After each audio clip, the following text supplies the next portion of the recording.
नमस्कार दोस्तों, एसएसएम यानी श्री स्टॉक मार्केट चैनल में आपका बहुत बहुत स्वागत है।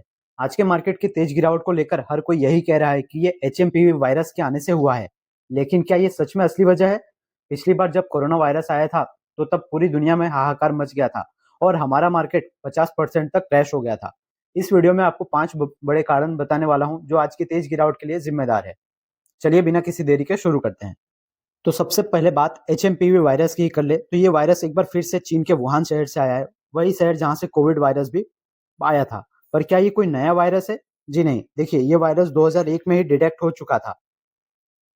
और इस वायरस में क्या होता है, जैसे कि कोल्ड सर्दी हमें हो जाती है या फ्लू हो जाता है, तो ऐसा कुछ ही इसके लक्षण दिखाई देते हैं। और बेसिकली इसकी चपेट में जो 5 साल से छोटे लोग होते हैं, इन्फेंट हम बोल सकते हैं, छोटे बच्चे, वो इसके रडार में ज्यादा आते हैं क्योंकि उस टाइम उनका इम्यून सिस्टम कमजोर होता है।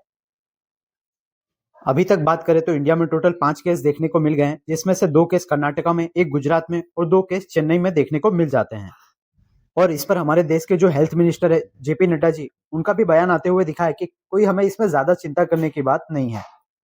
अक्सर ऐसी अफवाहों के कारण मार्केट जो है काफी ज्यादा रिएक्ट करता है, उसको काफी ज्यादा ओवर रिएक्ट करता है और काफी नर्वसनेस दिखाता है ऐसी न्यूज जब भी पहली बार आती है। तो देखिए आज निफ्टी लगभग 400 पॉइंट नीचे बंद हुआ।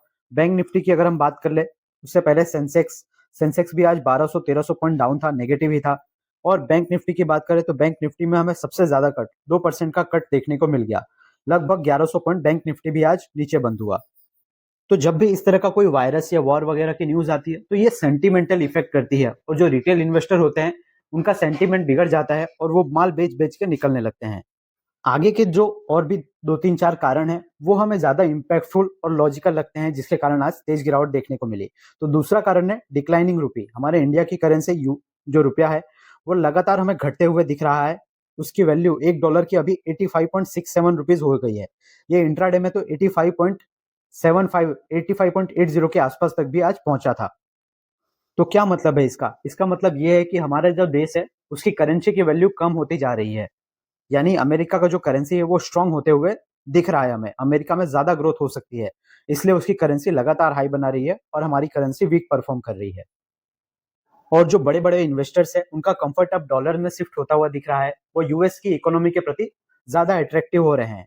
तीसरा जो इंपॉर्टेंट कारण है वो ये भाई साहब है डोनाल्ड ट्रंप जी, जो कि 20 जनवरी से अपना पदभार संभालने वाले हैं।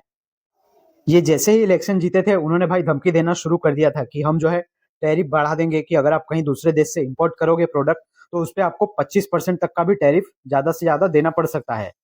तो ऐसी खबरों से क्या होता है कि कोई भी देश, जैसे अमेरिका में लोग क्या करेंगे, वो ज्यादा इंपोर्ट नहीं करेंगे, वो ज्यादा से ज्यादा उनके डोमेस्टिकली प्रोडक्ट का ही यूज करेंगे। इससे क्या होगा ना, अलग अलग जो चाइना है, इंडिया है, ये सब जो उनको एक्सपोर्ट करते हैं उस पर कमी आती हुई दिख सकती है।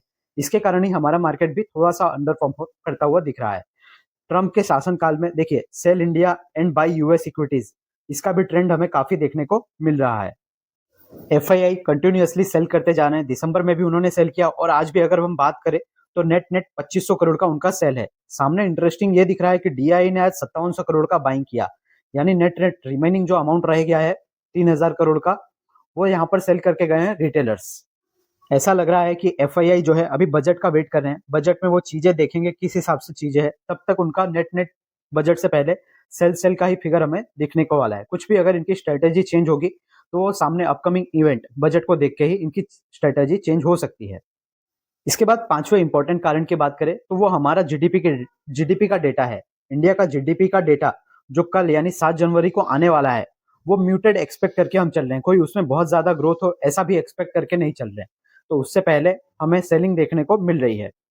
तो नेट नेट आज की गिरावट के पीछे की समरी की बात करें तो उसमें एचएमपी वायरस का योगदान हमें काफी कम, और बाकी के जो 4 कारण रहे यानी रुपए की घटती वैल्यू, ट्रंप का आगमन, एफआईए की कंटिन्यूअस सेलिंग और हमारा जो जीडीपी डेटा आने वाला है उसके लिए नर्वसनेस, ये कारण हमें ज्यादा इंपैक्टफुल और लॉजिकल लग रहे हैं। आपकी क्या राय है, कमेंट करके जरूर बताइए। क्या होता है ना, कभी कभी अगर कुछ न्यूज वॉर वगैरह ऐसी कुछ चीजें आती है तो जो रिटेलर्स होते हैं वो बहुत ही ज्यादा एक्सट्रीम रिएक्ट करके जाते हैं। तो आज के एफआईआई डीआई के सेलिंग के डेटा में भी हमें उनका काफी ह्यूज सेलिंग आज उनका ही देखने को मिला। हो सकता है कि सुबह जैसे ही मार्केट तेजी से नीचे गिरा हो, जो मार्जिन में पोजीशन खड़ी हो उनमें शॉर्टफॉल आया होगा और इसके कारण ये तेजी सेकंड हाफ में और ज्यादा बढ़ती चली गई। क्या आप एग्री करते हैं मेरे इस विचार से तो कमेंट करके जरूर बताइए, और अगर आप डिसएग्री करते हैं, आपका कुछ रीजन दूसरा है, तो वो भी कमेंट करके जरूर बताइए। बाकी कल के लिए बात करें तो कल के लिए गिफ्ट निफ्टी हमें 76 पॉइंट प्लस दिख रहा है, और अमेरिका का मार्केट भी डाउ जोन्स एंड नास्डैक ये हमें अच्छा खासा ऊपर देखने को मिल रहे हैं। तो आशा करता हूँ ये वीडियो आपको हेल्पफुल लगा होगा, और आपका थोड़ा सा तो और आपको नॉलेज मिली होगी कि सिर्फ वायरस के कारण ही नहीं, बाकी और कारण के कारण भी आज मार्केट नीचे आया।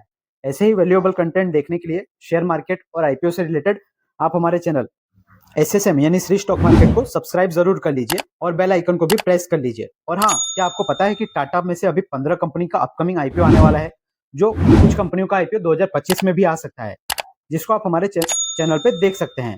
मैं मिलता हूं आपसे नेक्स्ट वीडियो में किसी शेयर मार्केट की अपडेट, आईपीओ के रिव्यू के साथ। तब तक के लिए याद रखिए, the more you learn the more you earn. Thank you.